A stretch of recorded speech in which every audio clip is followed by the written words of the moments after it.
America, Israel, Iran ఈ 3 దేశాల మధ్య జరుగుతున్న యుద్ధం ఇప్పటికి కూడా ముగింపు పాట పట్టలేదు. దీనికి కారణంగా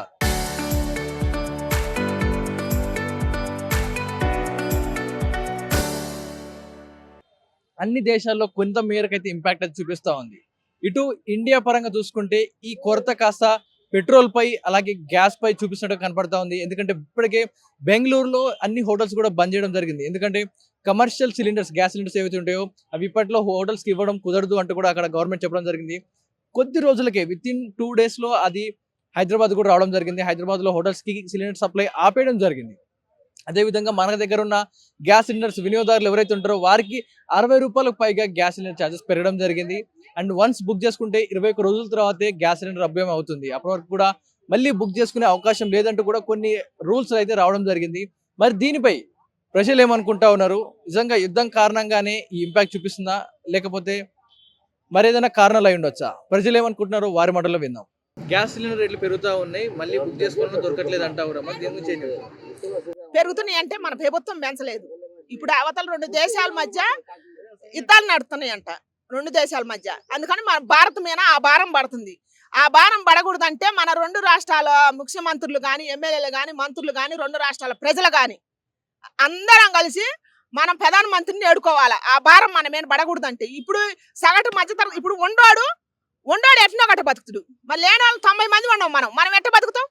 మనం బతకలేము. అందుకని మనం ముందర కొట్టుకోవటం, రాజకీయ పరంగా మనుషులు దోసుకోవటం ఆపేసి మన భారత్ను కాపాడుకోవాలా. ముందు ఇంకా మనం కష్టాల పాలు కాకుండా ఉండాలని అంటే ఇప్పుడు మన భారతాన్ని కాపాడటానికి మన మోడీ గారిని మనం అందరం కలిసి ఏడుకోవాలి. ఏడుకుంటే మనకు ఆ రేట్లు తగ్గే అవకాశం ఉంటుంది ఖచ్చితంగా. నెక్స్ట్ యుద్ధం కారణంగా ఇప్పుడు మనకు వచ్చే అక్కడి నుంచి వస్తువులు కానీ అన్ని బంద్ అయిపోయినాయి. అన్ని కూడా అవును, మనకు కావాల్సిన వంట నూనె కూడా అక్కడ దుబాయ్ ఆ దేశాల నుంచి వస్తూ ఉంటాయి. ఆ వస్తువులు కూడా ఆగిపోయినాయి.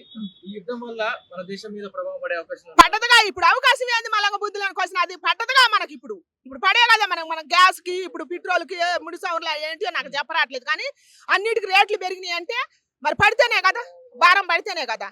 మరి భారత మీద ఆ భారం పడబట్టే కదా మరి ఆ దేశాల నుంచి వచ్చేది. మన దేశం నుంచి కొన్ని నడుతాయి, ఆ దేశం నుంచి కొన్ని వస్తాయి మనకి. మరి దానివల్ల 2 దేశాలు యుద్ధాలు నడవటానికి మన దేశం మీద భారం పడుతున్నాయి. దాని గురించి మాట్లాడాల్సింది ఎవరు? మన 2 రాష్ట్రాల ముఖ్యమంత్రులు మాట్లాడాలి. మన ప్రజల మీద భారం పడకూడదు అంటే మన భవిష్యత్తు వాళ్ళ చేతుల్లో ఉంది కాబట్టి. ఇప్పుడు మనం ఓట్లేసి గెలిపించుకున్నాం, మనం నిలబెట్టుకున్నాం. తెలంగాణలో, ఏపీలో వాళ్ళు మాట్లాడాలి మన భవిష్యత్తు గురించి. మరి ఇప్పుడు మన కోసం మన ఆర్మీ దళాలు కాపాడుతున్నారు కదా. ఇప్పుడు పాకిస్తాన్ నుంచి ఉగ్రవాదుల నుంచి కాపాడింది ఎవరు? మన ఆర్మీ దళాలేగా మన భారత్ను కాపాడింది.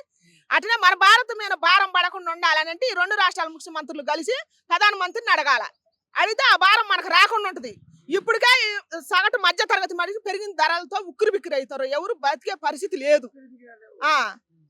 దానివల్ల చర్య తీసుకోవాలి వాళ్ళు. నెక్స్ట్ ఇప్పుడు ప్రపంచ యుద్ధం 1, 2 అయిపోయినాయి. ఈ యుద్ధాలు ఎలా కొనసాగితే 3వ ప్రపంచ యుద్ధం కూడా వచ్చే అవకాశం ఉంది అంటారు. అది వచ్చిందంటే ఎవరు కూడా బ్రతికే అవకాశం ఉంది. బాంబులు వేసుకుంటారు. 3వ ప్రపంచ యుద్ధం వస్తుందంటారా? వస్తే రావచ్చు కూడా, ఎందుకంటే పాపం పెరుగుతుంది. వినాశకాలానికి ప్రబుద్ధులని పాపం పెరిగిపోతుంది. మరి 20 ఏళ్ల కింద ఇంత పాపం ఏడుంది, ఇంత దుర్మార్గం ఏడుంది? తల్లిని పిల్ల నమ్ముకునే ఇల్లు లేకుండా అయింది. మరి తండ్రి బిడ్డను నమ్మే ఇల్లు లేకుండా అయింది. తోడబుట్టినోడు సెలెన్లు నమ్మే ఇల్లు లేకుండా అయింది. ఎట్ట అయిందని అంటే అట్ట అయిపోయింది. వర్షావాయి లేకుండా అయిపోయింది. దుర్మార్గం ఎక్కువ పెరుగుతుంది, పాపం పెరుగుతుంది. కాబట్టి కొంతవరకు నశింపు జరిగే తీరాల్సిందే, తీరుద్ది. అది బ్రహ్మంగారు ఆనాడే చెప్పిండు. నెక్స్ట్ మరి రానున్న రోజుల్లో మరి వస్తువులు అన్ని కూడా మన దగ్గర పెరిగిపోతా ఉంటాయి. మరి జీతాలు ఏమో అందరికి అంతంత మాత్రమే ఉన్నాయి. వస్తువులన్నీ పెరిగితే సామాన్య ప్రజలు బతికేది అసలు ఇప్పటికే పెరిగినాయి కదా. వస్తువులన్నీ ఒకదాని మీద కాదు పెంచింది, అన్నిటి మీద పెరిగింది. మనకు అర్థం కావట్లేదు. కానీ ఆయన మన తెలుగు రాకపోయినా, నాకు హిందీ రాదు, మీరంటే చదువుకున్న వాళ్ళు, మీకు చదువు తెలుసు. ఆడ అసెంబ్లీలో ఒక ఆయన ఎవర్రా, ఆయన రాఘవ శ్రద్ధ గారు మన ప్రతి అడుగు ఎంత డ్యామేజ్ అవుతుందో ఆయన అన్ని చెప్పిండు. మరి ఆయనలాగా మన భారత్లో ఎంతో మంది చదువుకున్న మేధావులు ఉండరంట, తెలివి కళ్ళోళ్ళు ఉండరంట. అమెరికాలో కూడా పెట్టుబడులు ఏది చేయాలన్నా కూడా మన భారత్ నుంచే పోవాలంట. తెలివి కళ్ళోళ్ళు, మేధావులు అంతమంది మన తెలుగు కళ్ళ మేధావులు తెలుగుదేశం మన భారతంలో పుట్టిన వాళ్ళు ఉన్నారు కదా. ఇంతమంది మన భారత కోసం ఆలోచించవచ్చు కదా, మన గురించి ఆలోచించవచ్చు కదా, మాట్లాడవచ్చు కదా. ఎవరన్నా మాట్లాడతారా అసెంబ్లీలో? మన 2 రాష్ట్రాల ప్రజల కోసం ఎవరన్నా మాట్లాడతారా? మరి అక్కడ ఆ దేశంలో ఆయన మాట్లాడిండు చూడు, రాఘవ శ్రద్ధ గారు ఎట్ట మాట్లాడిన రోజు ఏందో నాకు చెప్పరాట్లేదు. కానీ నాకు చదువు లేదు కాబట్టి నాకు చెప్పరాట్లేదు. కానీ ప్రతి దాని గురించి మాట్లాడిండు. అందుకని దయచేసి చదువు ఉండోడు ప్రతి వాళ్ళైనా సరే తెలియకాల చదువు సంస్కారం నేర్పాల, బుద్ధి నేర్పాల, మన కోసం మన పిల్లల కోసం, మన పిల్లల భవిష్యత్తు కోసం. ఇప్పుడు మాది అయిపోయింది, రేపు మీ పిల్లల కోసం, మీ పిల్లల ఫ్యూచర్ కోసం మీరు మాట్లాడాలి తిరగబడి ప్రతిదీ మన రాఘవ శర్తరాగా. అందుకని అట్ట అడిగితే ప్రతి దాని మీద రేటు తగ్గుద్ది. అడగనంతసేపు మన రక్తం పిండుకొని తాగే వాళ్ళే ఎవరైనా సరే. ప్రజెంట్ యుద్ధం కారణంగా మన దగ్గర గ్యాస్ షార్టేజ్ వచ్చిందంటా ఉన్నారు, గ్యాస్ రేట్లు పెరుగుతా ఉన్నాయి, బుకింగ్ అవ్వట్లేదు, త్వరలో పెట్రోల్ రేట్లు కూడా పెరుగుతా ఉన్నాయి అంటారు. ఎంత కారణం ఇదేంటంటేనండి, మనకి ఇరాన్ లేదా ఇజ్రాయెల్, అమెరికా ఈ గొడవలు మనం చూస్తున్నాం యుద్ధం గురించి. అయితే యాక్చువల్గా మనం ఎక్కడ అనుకున్నంతగా అక్కడ లేదు. కానీ ఏంటంటే ఆ క్రైసిస్ని ఒక అడ్వాంటేజ్గా తీసుకుంటున్నారు అనేది ఒక కారణంగా చెప్పాలంటే. కానీ ఇంకొకటి ఏంటంటే మనకి పెట్రోలియం నిల్వలు, అది గ్యాస్ అవ్వచ్చు, లేకపోతే పెట్రోల్ అవ్వచ్చు, డీజిల్ అవ్వచ్చు, ఏదైనా ఈ మూడిట్లో ఒక సంవత్సరానికి సరిపడిగా నిల్వలు ఉంటాయండి. మనకి ఎప్పుడు కూడా ముందుగానే ప్రిపేర్ చేసుకుంటారు. ఒక విధంగా ప్రిపేర్ చేసుకోలేదంటే మనకి నెల రోజుల నుంచి ఈ క్రైసిస్ జరుగుతుందన్న సంగతి తెలుసు. అయినా సరే వాళ్ళు కళ్ళు తెరవలేదంటే కనుక పూర్తిగా ప్రభుత్వం నిర్లక్ష్యం అనేది స్పష్టంగా చెప్పొచ్చు. ఒక సంవత్సరం పాటే ముందుగా నిల్వలు చేసుకుంటారు ఏ ప్రభుత్వం అయినా సరే. దానికి సంబంధించి ఒకవేళ అక్కడి నుంచే మనం సపోజ్ ఇరాన్ నుంచే అనుకుంటున్నామండి, లేదా కువైట్ నుంచే మనం కొంటున్నాం ఆ క్రూడ్ ఆయిల్ నిల్వలు. అటువంటిది అక్కడి నుంచి కానప్పుడు మనం రష్యా నుంచి, వేరే ప్రత్యామ్నాయ దేశాల నుంచి కూడా, అంటే యుద్ధంతో సంబంధం లేని దేశాలతో కూడా మనం ఆ నిల్వలు తెచ్చుకోవచ్చు, ఆ చమురు నిల్వలు తెచ్చుకోవచ్చు. అటువంటి ఏర్పాట్లు ఏమి చేసుకోకుండా ఇప్పుడు మనం ఒకసారి గతంలో మీరు చూస్తేనండి, శాంపుల్ ఉదాహరణ చెప్తున్నాను. మనకి ఉల్లిపాయలు ఉంటాయి, అది ఏమవ్వండి, ఆ పంట అలాగే ఉంటుంది, ఏమవుతుంది. కానీ 10 రూపాయలు లేదా 15 రూపాయలకి అమ్మే ఉల్లిపాయలు ఒక చోట నిల్వలు చేసి క్రైసిస్ క్రియేట్ చేస్తారు. ఈ దళారులు, వ్యాపారస్తులు క్రియేట్ చేసి ఒక చోట నిల్వలు పెట్టేసి దాని అవసరం, దాని అవేర్నెస్ క్రియేట్ చేసి 75 రూపాయలకైనా దొరకట్లేదు, 100 రూపాయలైనా దొరకట్లేదు, 110 ఎట్టుకున్నాను నేను ఎర్రగడ్డ మార్కెట్లో. ఈ విధంగా క్రియేట్ చేసి అమ్మాయి నాకు 75కే దొరికిందిరా అని, అంటే 10 రూపాయలు అమ్మే ఉల్లిపాయలు 75 రూపాయలకి అమ్ముతారు. ఆ విధంగా ఒక వ్యాపారంలో చేసే గిమ్మిక్ తప్ప ఏమీ లేదండి. మన కేంద్ర ప్రభుత్వం అనేది పూర్తిగా ఇంకో విధంగా చెప్పాలంటే కార్పొరేట్ చేతుల్లోనే ఉంది. అటువంటి చేతుల్లో ఉన్నప్పుడు అది బీపీసీఎల్ కావచ్చు, లేకపోతే అదానీ కావచ్చు, రిలయన్స్ కావచ్చు, ఏదైనా పెట్రోలియం కెమికల్స్, పెట్రోలియం నిల్వలన్నీ కూడా వాళ్ళ చేతిలో ఉన్నాయి. వాళ్ళాడే డ్రామా కింద ఇంకో విధంగా చెప్తే గనక, ఒక విధంగా వాళ్ళు ముందుగా మేల్కోపోతే ఈ నెల నుంచి ఇలా జరుగుతుందన్న, యుద్ధం జరుగుతుంది, మనకి ప్రాబ్లం అవుతుంది అన్న సంగతి తెలుసు కదా, ముందుగా ఎందుకు చేసుకోలేదు? అంతే కదా. అది కూడా ఒక చాలా పెద్ద తప్పండి. ఏదేమైనా సరే ప్రజలకి ఇబ్బంది లేకుండా ముందుగానే ప్రత్యామ్నాయ ఏర్పాట్లు చేస్తుంటే బాగుండు. ఆ విధంగానైనా ఇప్పుడైనా సరే చేస్తే మంచిదనేది నా ఉద్దేశం. ఎందుకంటే ఇది ఇప్పుడు సపోజ్ 1000 రూపాయలు మామూలు కుటుంబం సంబంధించిన గ్యాస్ సిలిండర్ అనుకోండి, డొమెస్టిక్ సిలిండర్ 1000 రూపాయలు ఇప్పుడు ఏంటంటే 1300కైనా సరే రెడీగా కొనేయడానికి చూస్తున్నారు. ఎందుకంటే అది క్రియేట్ చేస్తున్నారు. కొంతమంది హోటల్ బయట సోషల్ మీడియా న్యూస్ ప్రకారం ఎలాగుంది, అసలు సిలిండర్ లేదు, హోటల్ మూసేస్తున్నాం మేము, టిఫిన్ లేవు, ఇది ఇబ్బంది అయిపోతుందని ఇలాగా ఏదేంటంటే ఒక క్రైసిస్ క్రియేట్ చేసే పరిస్థితి ఒక నెల రోజుల ముందే ఉన్నప్పుడు మనం ముందుగానే మేల్కోవాలనేది నా అభిప్రాయం అండి. అది పాలకులు చేయాలి. వాళ్ళు ఎంత రేటు అమ్మితే అంత రేటుగానే మనం కొనాలి. ఎందుకంటే అల్టిమేట్గా అది కొంటేనే కానీ మనం ఏం చేయలేం కాబట్టి. ఇప్పుడు 1500 అన్నారు అనుకోండి, 1500 తగ్గనంటే ఏం చేయాలి, మనం మూసుకునైనా సరే ఆ 1500 పెట్టి కొనాల్సి వస్తుంది. అంతే కదా. ఆ విధంగా ఒక దోపిడీ విధానానికి తెరలేపడం తప్ప ఇది పాలకులు చేసే పూర్తిగా నిర్లక్ష్యం అండి. వాళ్ళు ముందుగా మేల్కొని అన్ని విధాలా కూడా మనకు సమకూర్చే విధంగా ఉంటే కనుక ఈరోజు బ్లాక్లో కొనేలాగా, లేకపోతే కొన్ని ఇబ్బందులు వచ్చేలాగా అయితే ఉండకపోను. వాళ్ళు ఏంటంటే మహా అయితే నెలేనండి, నెల లేదా పోనీ నెల 15 రోజులు అనుకున్నాం. రోజుల్లో ఏం చేసినట్టు జరుగుతుందని తెలుసు. మనం అంతా అక్కడి నుంచే కొంటున్నామని తెలుసు. ఇప్పుడు రాజమండ్రిలో వరదలు వచ్చినాయండి, వరదలు వచ్చినప్పుడు రాజమండ్రి వెళ్ళకూడదని మనం ఆగిపోతాం కదా. ఆ ప్రత్యామ్నాయ ఎల్లుగిరే వరదలు తగ్గేకి వెళ్దాం అని అనుకుంటాం. అదేవిధంగా యుద్ధం జరుగుతుంది, మనం అక్కడి నుంచి కొనాలి కాబట్టి ఆ కొనే ఏర్పాట్లు మనకు ఇప్పుడు లేదు కాబట్టి వేరే చోట నుంచి అయినా కొందాం అని వీళ్ళు ప్రత్యామ్నాయ ఏర్పాట్లు చేస్తుంటే కనుక ఈ రోజు ప్రజలకు ఇబ్బంది లేకుండా ఉండనేది నా అభిప్రాయం. అసలు బుకింగ్స్ డేట్లు మార్చారు. అంటే గతంలో 21 రోజుల వరకు ఉంటే ఈ రోజు 26 రోజులు పొడిగించారు. భారతదేశంలో సుమారుగా 25 రోజుల నుంచి 30 రోజుల వరకు కూడా ఎల్పిజి నిల్వలు ఉన్నాయని చెప్పి సెంట్రల్ గవర్నమెంట్ చెప్తుంది. అదేవిధంగా 31.3 మిలియన్స్ మనకి డిమాండ్ ఉంది. అంటే సుమారుగా 31 లక్షల టన్నులు మన దేశంలో చాలా అత్యవసరం. 40 నుంచి 40%, 35 నుంచి 40% మన భారతదేశంలో తయారవుతుంది. మిగతాదంతా కూడా దిగుమతి, 50 నుంచి 60% అంతా కూడా దిగుమతి చేసుకుంటాం.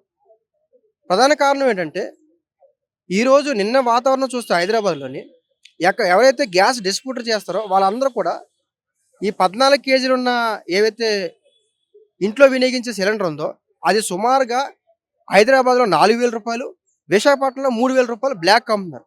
ఆ బ్లాక్ ఎవరికి అమ్ముతున్నారు? హోటల్స్ వాళ్ళకి అమ్ముతున్నారు. హోటల్స్ వాళ్ళకి ఏమి ఇవ్వాలి? కమర్షియల్ సిలిండర్స్ ఇవ్వాలి. కమర్షియల్ సిలిండర్స్ వాళ్ళకి ఇవ్వకుండా ఇవే సిలిండర్లు వాళ్ళకి కమర్షియల్ అమ్ముతారు. దానివల్ల ఏమవుతుంది? రాష్ట్ర ప్రభుత్వం మీద వ్యతిరేకత వస్తుంది. అక్కడ యుద్ధ ప్రభావం మన రాష్ట్రంలో ఎంత తీవ్రంగా ఉంది అని ఇప్పుడు పాకిస్తాన్లో ఆల్రెడీ 15 రోజులు సంక్షోభం ఏర్పడింది. స్కూల్లో మూసేసారు. అలాంటి వాతావరణం కూడా మన మీద పడే అవకాశం ఉంది. ఈ యుద్ధ సంక్షోభం కంటే వీళ్ళు ఏదైతే బ్లాక్ మార్కెట్ సంక్షోభం ఎక్కువ ప్రభావం చూపించే అవకాశం ఉంటుంది.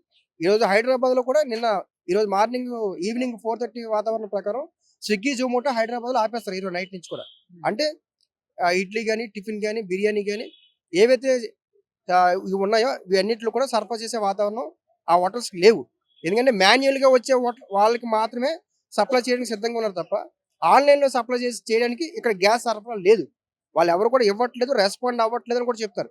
సంక్షోభం వచ్చినప్పుడు రెస్పాండ్ అవ్వాలి, చెప్పాలి. ఎందుకంటే ఇప్పుడు గిగ్ వర్కర్స్ గతంలో కూడా గిగ్ వర్కర్స్ కోసం మనం మాట్లాడాం. గిగ్ వర్కర్స్ కనుక ఇబ్బంది వస్తే అది ఆర్థిక సంక్షోభం వచ్చే అవకాశం ఉంటుంది. ఇప్పుడు చాలా మంది హైదరాబాద్లో నాకున్న అంచనా ప్రకారం 3,50,000 నుంచి 4,20,000 మంది వరకు కూడా గిగ్ వర్కర్స్ ఉన్నారు. స్విగ్గీ, జొమాటో ఇవి ఆన్లైన్ ఫుడ్ డెలివరీస్ వాళ్ళందరి మీద కూడా ఆర్థిక ప్రభావం పడే అవకాశం ఉంటుంది. కాబట్టి వాళ్ళు కూడా చెప్పాలి, ఎంత మాకు డిఫరెంట్ ఉంది, ఇన్ని రోజుల తర్వాత వస్తుంది, సో మీకు ఇంత తర్వాత మేము ఇవ్వగలుగుతాం, రెస్పాండ్ అవ్వాలి. కనీసం రెస్పాండ్ కూడా అవ్వకుండా హోటల్స్ వాళ్ళని వన్ సెట్ చేసి ఈ రకంగా వాళ్ళకంటే సరైన సమాచారం ఇవ్వకుండా మాకు నిల్వలు లేవు, మాకు సప్లై లేదు. ఇంకో అంశం ఏంటంటే హైదరాబాద్లో ఉన్న చాలా మంది డిస్ట్రిబ్యూటర్, హెచ్పి గ్యాస్ డిస్ట్రిబ్యూటర్, ఈ గ్యాస్ డిస్ట్రిబ్యూటర్ అందరూ కూడా ఏం చెప్తుంటే మాకు 15 రోజుల నుంచి మా గోడౌన్స్ దిగుమతులు లేవన్నారు. యుద్ధం ప్రారంభించి 13 రోజులు అయింది, 15 రోజుల నుంచి దిగుమతులు లేవన్నారు.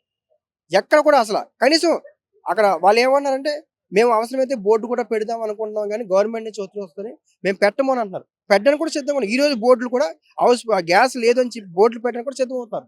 అది పెడితే అది దేశవ్యాప్తంగా కూడా మన మీద నెగిటివ్ స్ప్రెడ్ అయ్యే అవకాశం ఉంటుంది. ఆల్రెడీ సెంట్రల్ గవర్నమెంట్ చెప్తుంది 25 నుంచి 30 రోజుల వరకు నిల్వలు ఉన్నాయి.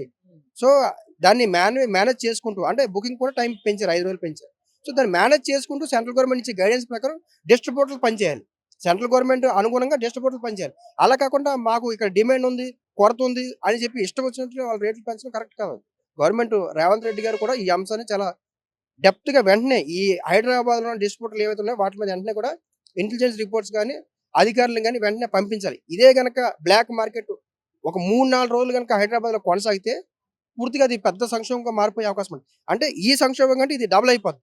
కాబట్టి వెంటనే గవర్నమెంట్ అంటే మనం మొన్న కూడా చెప్పాం, విశ్లేషణ చేసినప్పుడు చెప్పాం, ఎప్పుడైతే సంక్షోభం వస్తుందో ఆ సంక్షోభం సృష్టించిన దానికంటే వీళ్ళు బ్లాక్ మార్కెట్ వల్ల సృష్టించే సంక్షోభం పెద్ద అవుతుంది అన్నమాట. నిజంగా ఇప్పుడు గ్యాస్ సిలిండర్లు ఇక్కడ కూడా దొరుకుతలేవు, హోటల్ అన్ని కూడా బంద్ అయిపోయినాయి బెంగళూరు ఆ ప్లేసెస్ లో. ఇక్కడ కూడా ఆ షార్టేజ్ వచ్చింది. అది ఎలాంటి చూస్తారు, ఈ పరిస్థితి ఎలా ఉంది మరి సిలిండర్? ఇది ముందు ఈ సిలిండర్ పెరిగింది, దొరకలేదు, నాకు కూడా దొరకలేదు. నిన్న పోయినా నేను పోతే దొరకలేదు. అక్కడ సిలిండర్ ఆఫీస్లో పోతే లేదు, కొద్దిగా టైం పడుతుంది అని చెప్తున్నారు. అయితే ఇప్పుడు ఇంకా స్టార్టింగ్ ఇక్కడ గొడవలు నడుస్తుంది. ఇప్పుడే ఇంకా మన దగ్గర ఏం కాదు అని చెప్పారు. మన ప్రధాన మోడీ గారు అది చెప్పారు, మన దగ్గర ఏం కాదు, ఏం కాదు కూడా మన దగ్గర ఏం కాదు అని చెప్తున్నారు. కానీ మళ్ళీ స్టార్టింగ్ ఎట్లా ఎందుకైంది? పెట్రోల్ ధరలు పెరిగింది, గ్యాస్ ధర పెరిగింది, మళ్ళీ ఎల్పిజి ఇది గ్యాస్ ఆటో నడుపుతారు కదా దాని ధరలు పెరిగినాయి. అయితే ఇప్పుడు ఎంత పెరిగిందంటే ఇప్పుడు టైం లాక్డౌన్ అవుతుందా, లేమన్నా వేరే డిసిషన్ ఉందా, మళ్ళీ ఇది గొడవ ఇట్లనే నడుస్తుందా, దీన్ని మన ప్రధాన మోదీ గారు ఆపి ఏమన్నా వేరే డిసిషన్ తీసుకుంటారా, మరి ఎట్లా అని నేను బంద్ కూడా పెట్టే అవకాశం ఉందని కూడా చెప్తారు. మరి పెడితే మంచిదా? భారత్ బంద్ అంటే నా సొంతోడు పేదోడు మస్తు మంది ఉన్నారు. నేను అంటే వర్క్ చేస్తా, డైలీ 200, 300, 500 సంపాదిస్తేనే నా ఇల్లు నడుస్తుంది. ఇప్పుడు సడన్లీగా ఇప్పుడు గ్యాస్ ఒక పెరిగింది ధర, అదే భరించలేక మళ్ళా పెట్రోల్ ధరలు పెరిగింది. అంతా పెరిగిందంటే మా సొంత పేదోళ్ళు ఎట్లా బతకాలి? సిలిండర్ బుక్ చేసిన 21 days తర్వాతనే మళ్ళీ బుక్ చేసుకోవాలి. ఇప్పుడు బుక్ చేసినప్పుడు రావట్లేదు. సడన్లీ ఇప్పుడు నేను వంట చేస్తున్నా, అది చెప్పి అవుతుందా? చెప్పి కాదు, ఏదో మన అయినప్పుడు తెచ్చుకోవాలి, తినాలి. ఆ కాలంలో అయితే అది కట్టెలొట్టెల మీద చేసుకున్నా. ఇప్పుడైతే అంతా లేదు, అపార్ట్మెంట్లు అయిపోయింది. ఎవరు పొయ్యి పెట్టడానికి అయితే ఇయ్యరు. అయితే టెక్నాలజీ పెరిగింది కదా, అయితే ఇప్పుడు వచ్చే లాక్డౌన్ అవుతుంది, భారత్ బంద్ అవుతుంది అంటే మా సొంటోళ్ళు పేదవాళ్ళు ఏం చేయాలి? పెరుగుతున్నాయి గ్యాస్, ఈరోజు గ్యాస్ సిలిండర్ రేట్లు పెరిగినాయి, ఎవరు కూడా దొరకట్లేవు, హోటల్స్ కూడా బంద్ అయిపోతా ఉన్నాయి. బెంగళూరులో మొత్తం కూడా హాస్టల్స్ హోటల్స్ బంద్ అయిపోయినాయి, అన్నిటి కూడా క్లోజ్ చేశారు. మరి మన దగ్గర సిలిండర్ దొరికే పరిస్థితి కనపడలేదు, దీన్ని ఎలా చూస్తారు? అంటే ఇప్పుడు ప్రభుత్వానికి పక్కనే కొన్ని దేశాలు యుద్ధ వాతావరణం నెలకొంది కాబట్టి, అక్కడ యుద్ధ వాతావరణం జరుగుతుంది కాబట్టి దానివల్ల ఐక్యరాజ్య సమస్యలో మన దేశంలో జనాభా ఎక్కువ. దానివల్ల కొన్నిసార్లు స్టెప్ తీసుకునేటప్పుడు ఒక అడుగు అటు ఇటు అవుతుంది. దానికేమి గవర్నమెంట్ ఏం వదిలేదు, కేంద్ర గవర్నమెంట్ కూడా దానికి సంబంధించింది ఏముందో దానికి కూడా తగిన నిర్ణయాలు తీసుకుంటుంది. పేదవాళ్ళు ఎక్కడా కష్టపడకూడదని 1-2 రోజులు మనకి ఒక నెల ఉంటుంది సమస్యలు. మన దేశంలో సమస్యలు ఉన్నప్పుడు మనం తట్టుకోకపోతే ఎవరొచ్చి మనకి ఏమన్నా ఆదుకుంటారా? లేదు కదా. మన ప్రధానమంత్రి గారు ఏం చేయాలో ఆలోచిస్తారు, మనకి జనాలకి ఏం కావాలో అందిస్తారు, ట్రై చేస్తారు. మన దగ్గర కూడా హోటల్ అన్ని బంద్ అయిపోతా వస్తున్నాయి, మరి హోటల్ బంద్ అయితే ఏం సిచ్యువేషన్? ఇక హోటల్ బంద్ అవుతున్నాయి అంటే కొన్ని పరిస్థితులు, కొన్ని సామాన్లు హోటల్ అన్ని గ్యాస్తోనే నడుస్తుంది. ఇంతకు ముందంటే పొయ్యితో నడిచేది కాబట్టి పొయ్యి వల్ల ప్రాబ్లం ఉండేది కాదు. ఇలాగా మరి కొన్ని సమస్యలు వచ్చినప్పుడు మనం కూడా ఎదుర్కొని నిలబడాలి కదా. అందరికీ కరెంటు కుక్కర్లు వచ్చిన టైంలో కరెంటు కుక్కర్లో వండుకొని తినే జనాలకి గ్యాస్ సిలిండర్లు దాని మీద ఆధారపడి బతుకుతున్నాం మనం ఈరోజు. ఒకప్పుడు స్టవ్ లేనప్పుడు, గ్యాస్ లేనప్పుడు మనం కట్టెల పొయ్యి మీద వండుకొని తిన్న రోజులు వీళ్ళు మర్చిపోయారు. తప్పదు కదా. మనం అప్పుడు మనకి ఎంత కష్టం ఉండిందో వంట పొయ్యి మీద వండినప్పుడు, అలాగే ఇప్పుడున్న సమస్యల్లో ఈ సమస్య అనేది మన దేశానికి ఒక ఇది. సరే, సిచ్యువేషన్ బాగలేనప్పుడు మనమే కేంద్రానికి కూడా మనం సపోర్ట్ చేద్దాం. కొన్నిసార్లు గ్యాస్ అక్కడ రేట్లు పెరిగినప్పుడు, అక్కడ ఉన్న పరిస్థితులు బాగలేనప్పుడు వాళ్ళు కూడా గ్యాస్ మనకి ఇవ్వలేరు కదా. యుద్ధం నేపథ్యంలో ఇప్పుడు పెట్రోల్ డీజిల్ రేట్లు కూడా ఇప్పుడు రానున్న రోజుల్లో పెరుగుతుంది కంపల్సరీ. ఈ ఒక్క దేశం మీరు ఆలోచించాలి, ఈ ఒక్క దేశమే కాదు, ప్రతి దేశం అంతే. ఇప్పుడు చైనా లాంటి దేశంలో కూడా పెట్రోల్ రేటు పెరుగుతుంది, పోనీ అమెరికా లాంటి దేశంలో కూడా పెట్రోల్ రేటు పెరుగుతుంది. ఎందుకు పెరుగుతుంది అంటారు? యుద్ధం జరిగింది కాబట్టి, యుద్ధ వాతావరణం నెలకొంది కాబట్టి, అక్కడ పరిస్థితులు, అక్కడ జనాలకి ఐక్యరాజ్య సమితి ఏదైతే ఉందో దేశాలన్నీ కలిపి అంతో ఇంత సాయం చేయాలి కాబట్టి చేస్తారు. మూడో ప్రపంచ యుద్ధం వచ్చే అవకాశం ఉందంటారు, మరి ఇది ఎలా కొనసాగితే? ఇక అది బ్రహ్మంగారి కాలజ్ఞానంలోనే ఉంది. మూడో ప్రపంచ యుద్ధం జరుగుద్ది. జనాలు ఇక మనం చెప్పకూడదు కానీ జనాల్లో కొన్ని యుద్ధం వల్ల జరుగుతుంది. యుద్ధం జరిగే సమస్యలు అయితే ఉంది. ఇండియాకు కూడా అలాంటి పెను ప్రమాదాలు ఉన్నాయి. ఎందుకంటే బయట దేశాలంటే తట్టుకొని నిలబడతాయి. మన దేశంలో ఒకటి మాత్రం చెప్పగలను, ఎంత పెద్ద యుద్ధానికైనా భయపడినోడు మన ఇండియను. ఎందుకంటే ఈ అన్నీ కూలిపోయినా కూడా చెట్టో గిట్టో 4 గుంజలు నాటుకొని నిలబడే కెపాసిటీ మనకుంది. అది వాళ్ళు గ్యాస్ స్టవ్లు కరెంటు లేకపోయినా కూడా అవసరమైతే పొయ్యి పెట్టుకొని తినేంత కెపాసిటీ మనకుంది.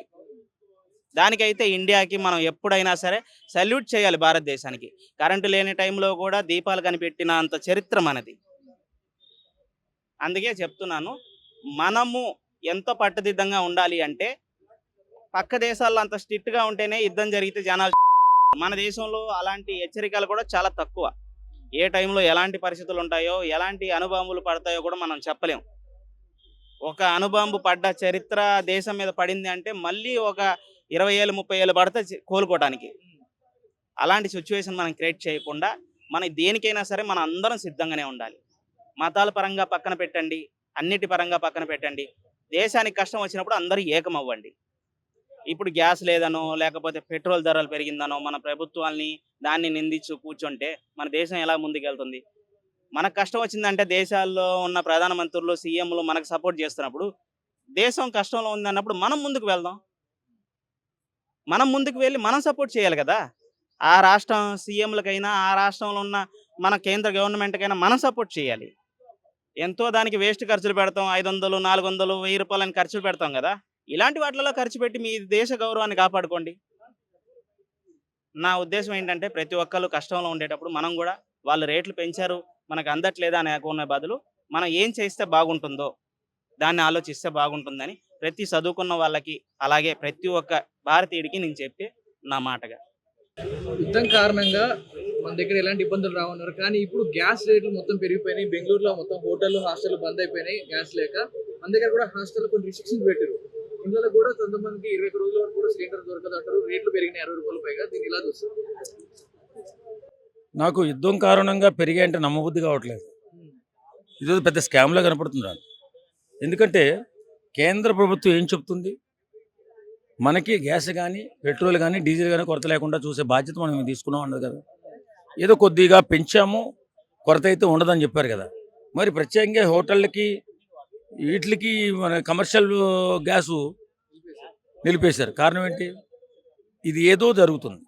వాస్తవంగా కొరత కాదు ఇది. ఇది మాఫియా చేస్తున్నటువంటి ఒక విధ్వంసంలా కనపడుతుంది. నిజంగా ఇది మాత్రం చాలా దారుణం. ఎందుకంటే ఇప్పుడు చదువుకునే పిల్లలు కానీ హాస్టల్లో ఉండే పిల్లలు కానీ గ్యాస్ అంతా నిలిపేసామంటున్నారు. అలాగే హోటళ్ళలో గ్యాస్ నిలిపిస్తే చాలామంది ఇబ్బంది పడే అవకాశం ఉంది.